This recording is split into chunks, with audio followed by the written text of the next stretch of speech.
Kody Brown has completely lost his mind after his daughter, Ysabel Brown, faces a $225,000 lawsuit. Ysabel is currently caught up in a severe legal battle as a result of a car accident, after which she allegedly hit the other party. Kody has reportedly been very frustrated with everything surrounding this situation: the accident itself, the legal process, and the uncertainty hanging over the family. According to people close to the Browns, Kody feels like the entire ordeal has been blown up into something much bigger than it ever needed to be, and it's wearing on him. What has been bothering him the most is the way the legal system can drag things out for years. He has been vocal about his belief that the lawsuit is moving too slowly, and that the settlement demand of $225,000 is a huge burden for a young woman to face. Here's where things stand. Ysabel officially responded to the lawsuit. She admitted that she rear-ended the car in front of her, but she denied hitting the injured woman directly. She also claimed that she doesn't have enough information to say for sure whether her actions were the direct cause of the woman's injuries. On top of that, she rejected several parts of the plaintiff's story, including the claim that every other car stopped except hers, and that she alone was at fault. Her position is basically that she may not be entirely to blame, and if she is found responsible, the court should decide what percentage of the liability falls on her and whether it should be divided among other parties involved. She also pointed out that the injured woman might already have received compensation through her own insurance, which should be considered before any money is awarded against her. So far, the case is moving forward between Ysabel and the plaintiff. And just a few days ago, something important happened. The woman who filed the case submitted a settlement proposal. Normally, it's defendants who file these offers, but in Utah, plaintiffs are also allowed to file what's called an offer of judgment. This type of offer basically says, here's the amount of money I'm asking for to settle the matter. If you pay this, I'll drop everything. But if you don't accept it and the case goes to trial, you could end up owing more than this amount if you lose. This offer was officially filed on August 20th. Under Utah law, such offers must be filed at least 14 days before the start of a trial, and once it's filed, the other side has 14 days to decide whether or not to accept. In this particular case, the plaintiff said she would accept $225,000 to settle. That number covers medical costs, attorney fees, interest, lost wages, and any other financial damages connected to the accident. If Ysabel were to agree, the settlement would be considered a complete resolution of all current and possible claims the plaintiff could have against her or her insurance company related to the accident. The document also explains that if Ysabel refuses, she could be held responsible for additional legal costs that build up after the offer was made. Based on what's been filed, Ysabel's attorneys were served this settlement proposal on August 20th. But as of September 11th, there's no sign that she's agreed to it.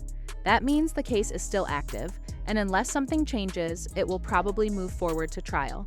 If she refuses to settle, this offer gives Ysabel a clear picture of what kind of financial judgment she might be facing if the court rules against her.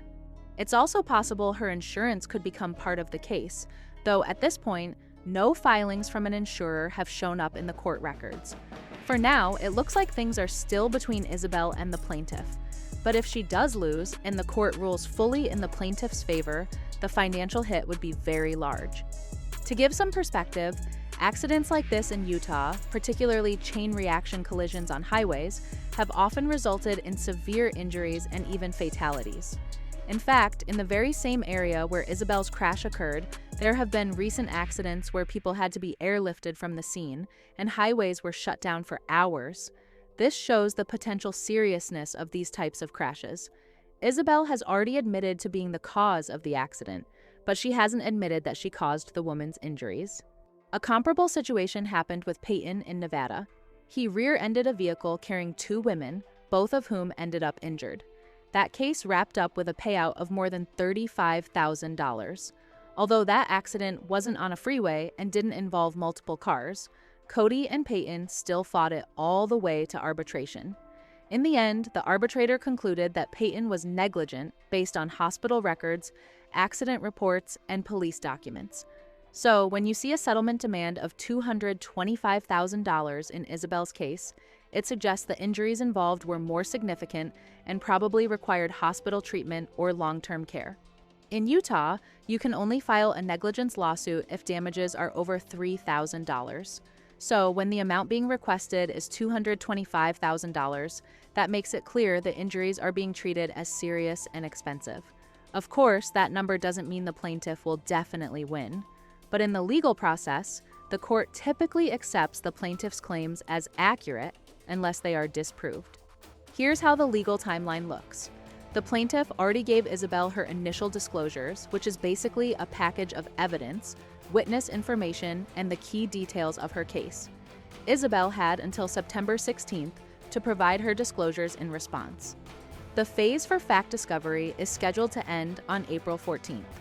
After that, expert witness discovery and alternative dispute resolution, like mediation or arbitration, are both due by November 10th, 2026. By that same date, the case should be ready for trial. Ysabel has already requested a jury trial, so unless things change, that's where this is heading. The plaintiff's message with this offer of judgment is straightforward. If you reject this settlement and go through trial, you could end up owing more than $225,000 because of all the added costs of litigation. That includes attorney fees, expert witnesses, and time spent in court.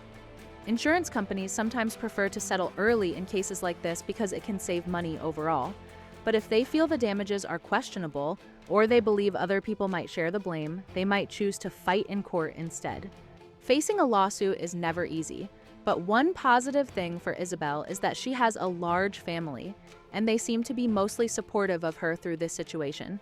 Regarding insurance, it hasn't been confirmed whether her insurer is officially involved yet, but in Utah, auto insurance is mandatory.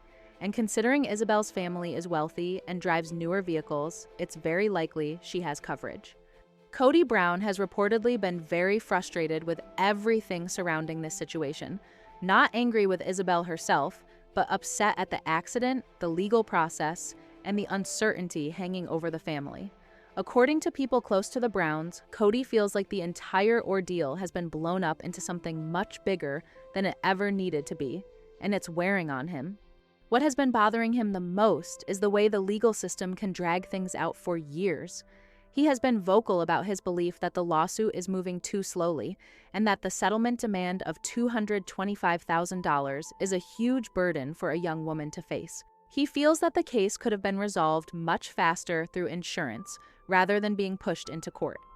To him, the process seems unnecessarily complicated, with too many deadlines, disclosures, and legal terms dragging the case out for years.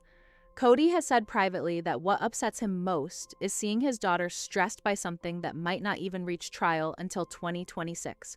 For Kody, the anger isn't about his daughter. It's about watching her be caught in a system that feels overwhelming and unforgiving. And until the case is resolved, that frustration is unlikely to fade.